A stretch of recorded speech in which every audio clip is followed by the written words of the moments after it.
तारिक खान, पहला सवाल आपसे है, बेहद गंभीर आरोप है, तो क्या मैं ये पूछूं कि सपा मुस्लिम वोट बैंक को, मुस्लिम समाज के लोगों को अपनी बपौती समझती है कि अगर नहीं वोट दिया तो सपा के लोग धमकी देंगे कि सूरत बिगाड़ देंगे?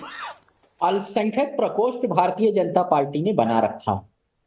बासिद अली शायद उसके अध्यक्ष हैं, प्रदेश अध्यक्ष, देश के अध्यक्ष, सब मुसलमान हैं।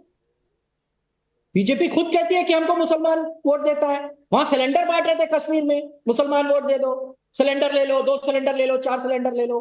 इनके आंध्र प्रदेश में समर्थक हज सब्सिडी दे रहे हैं 1 लाख रुपए, मुसलमान का वोट दे दो हमें। जो मस्जिद में इमाम नमाज पढ़ाता है उसको 10,000 रुपए तनख्वाह दे रहे हैं। हमने कहा देने के लिए, आप खुद कहते हैं हमको 5-6% मुसलमान वोट दे रहा है। एक जगह किसी ने कुछ कह दिया तो मुकदमा लिखिए ना उनके खिलाफ, मुकदमा लिख भी दिया है, अब क्या उनको जेल भेजिए?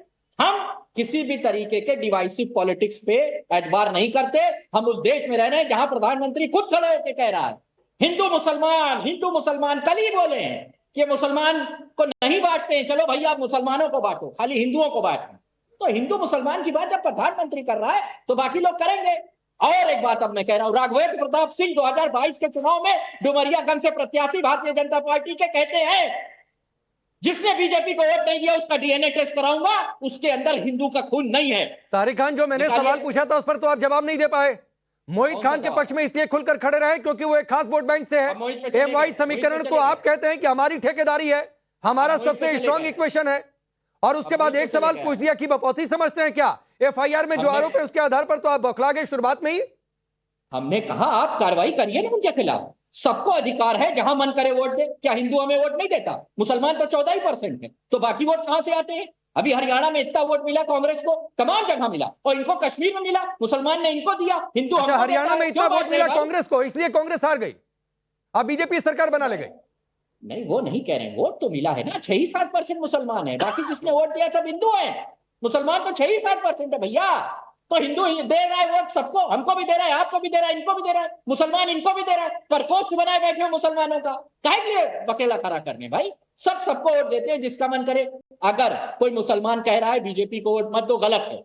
मन करे जहां वहां वोट दो, बीजेपी सही लगे वोट दो, यही जमहूरियत है। नहीं, यही जमहूरियत है। यही लोगों को समझाइए ना तारिक खान, अपने लोगों को समझाइए कि काबू में रहें, हद में रहें, सार्वजनिक तौर पर या किसी भी तरीके से ऐसी बातें ना करें।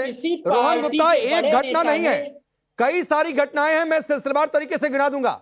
सामने उपचुनाव है, और क्या ये स्ट्रेटजी है कि डराओ धमकाओ, एक मैसेज दो?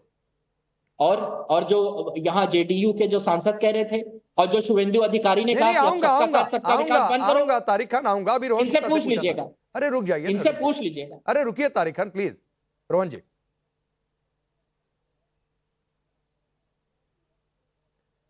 शायद म्यूट है, अनम्यूट कर लीजिए रोहन भाई। आवाज आ रही है मेरी? हाँ, आ रही है। राकेश भाई, जिस प्रकार से हरियाणा के हमने परिणाम देखे, पूरे देश में एक बहुत स्ट्रांग मैसेज हरियाणा की जनता ने दिया है। चुनाव के पहले जाट नॉन जाट ये होगा, कंसोलिडेशन, ये सब एनालिसिस चल रहे थे। परिणाम आएंगे, आप देखिए 25 सीट जो है, जो बोलते हैं कि जाट बहुमूल्य है, वहां से 13 सीटें भाजपा जीती है। 17 जो दलित सीट कहा जाता है उसमें से 8 सीट भाजपा जीती है। ग्रामीण की 33 सीट है, उसमें से करीब 19 सीट भाजपा जीती है। हमको सबको एक चीज समझना पड़ेगा कि अब जनता जो है इस चीजों से ऊपर आ चुकी है। हरियाणा की जनता 36 बिरादरी है वहां पे, जिन्होंने भी बांटने की बात की उसको करारा जवाब दिया। जो कहे कि ये जाट है नॉन, अरे बंद करिए ना ये सब। जिसकी जो मर्जी है, जो विकास के नाम पे जनता यही चाहती है कि जो सरकार काम करेगी उसको हम वोट देंगे। ये डराने धमकाने की राजनीति नहीं कर सकती है। और सबसे बड़ा मैसेज है वहां पे, जो कांग्रेस पार्टी को वोट मिला, 2 कॉन्स्टिट्यूएंसी जहां पे माइनॉरिटी वोट ज्यादा है, वहां पे कांग्रेस पार्टी 70-80 हजार वोट से जीतती है। बाकी हर जगह पे उनका सुपड़ा साफ होता है। तो आपका जो तुष्टीकरण की राजनीति है वो हर जगह पे फेल हो रही है।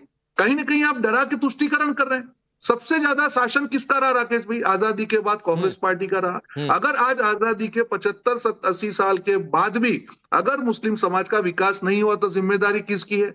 एसपी के हमारे भाई बैठे हैं, वहां पे भी मुलायम जी की सरकार थी, किसकी जिम्मेदारी है? और आज जब जो एक सरकार, जब जो भाजपा सरकार की या मोदी सरकार की जो योजना है उसमें कोई धर्म देख के तो आयुष्मान कार्ड नहीं बटते, धर्म देख के तो सिलेंडर नहीं बटते, धर्म देख के तो सरकारी योजना का फायदा हर भारतीयों को लाभ मिल रहा है, और फिर भी आप उनको डरा रहे हैं कि नहीं भाजपा के राज में आपके साथ ये होगा। अरे कुछ नहीं होगा, सब सुरक्षित है। पर उसी के समय पे जब तुष्टीकरण की आप राजनीति करते हैं तो भाजपा उसका जवाब जरूर देगी, क्योंकि तुष्टीकरण की राजनीति नहीं होगी। अभी जब मैं आपको एक एग्जांपल देना चाह रहा हूं, जब वक्फ बोर्ड का जो नया बिल आया तब एमआईएम ने क्या कहा, अरे आपकी मस्जिद तोड़ देंगे। अरे क्यों भड़का रहे हैं लोगों को भाई साहब, सजेशंस मांगे हैं। हमारे देश सबसे पहले है, अगर किसी भी जगह पे कहीं कुछ गलत है, अगर बेहतरी के लिए कुछ होता है उसको भी आप ये आपने बड़ी बात कही है, और यहीं से तारिक खान अगला सवाल आपसे, आप जवाब दीजिएगा। मैं आपको कुछ घटनाएं गिना देता हूं और वो लगातार स्क्रीन पर चला भी रहे हैं। यूपी के मुरादाबाद की एक घटना हमने गिनाई।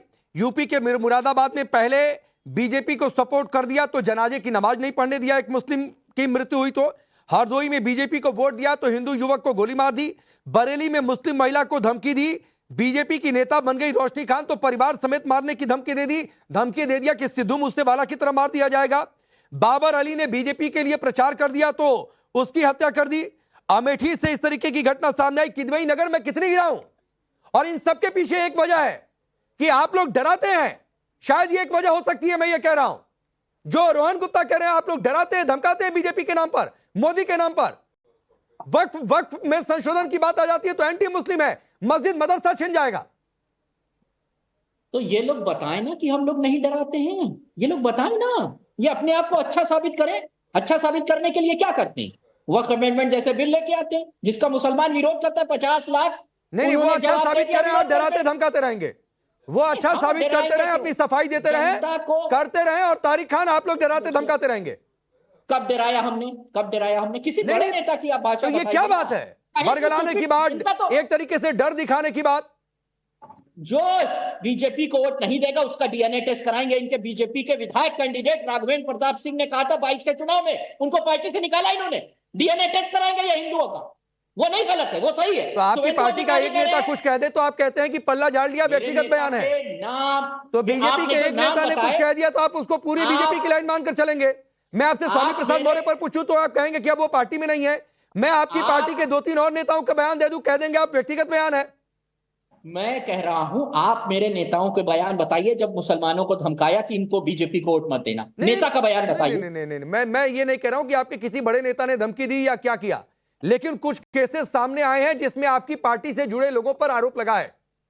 तो केसेस और धमकी किस तरीके से दी जाती है, अभी मैं नोएडा का उदाहरण गिना दूं। आपकी एक पार्टी के नेता का कोई प्रॉपर्टी सील हुई, उन्होंने अधिकारी को धमकी दी है। मुख्तार के बेटे ने कहा था आने दो सफाइयों का शासन, बुलडोजर देखेंगे किधर चलेगा। आपकी पार्टी के एक नेता ने कहा मठ पर चला देंगे बुलडोजर। धमकी देने की फहरिस्त गिनाऊंगा, बहुत लंबी फहरिस्त है तारिक खान। ठाकुर साहब ने बीजेपी के विधायक को कूट दिया दनादन, वो लखीमपुर में देव मारा तमाचा ही तमाचा बेचारे को, क्योंकि बैकवर्ड था वो, शायद इसीलिए, क्योंकि योगी साहब की जाति का था जिसने मारा है। वो मार सकता है विधायक को, विधायक छोड़िए सांसद को मारेगा, अरे इनको मार देगा, प्रवक्ता को ये कहीं मिल जाएंगे, क्योंकि अपनी जाति को संरक्षण देना है भाई। विधायक को पिटवा दिया। पूछ आपसे कुछ रहा, क्यों ना जाए प्रधानमंत्री जाति की बात कल ही कर रहे थे। मैंने तो आपने सुनिए, आप जिस जाति की बात कर रहे हैं और जिस जाति को अपना वोट बैंक समझते हैं, हरियाणा में जाकर आंकड़े देख लीजिए। उसी यादव समाज ने जो एक आंकड़े आए हैं कितना वोट दिया है भारतीय जनता पार्टी को, मैं उधर नहीं जाना चाहता हूं।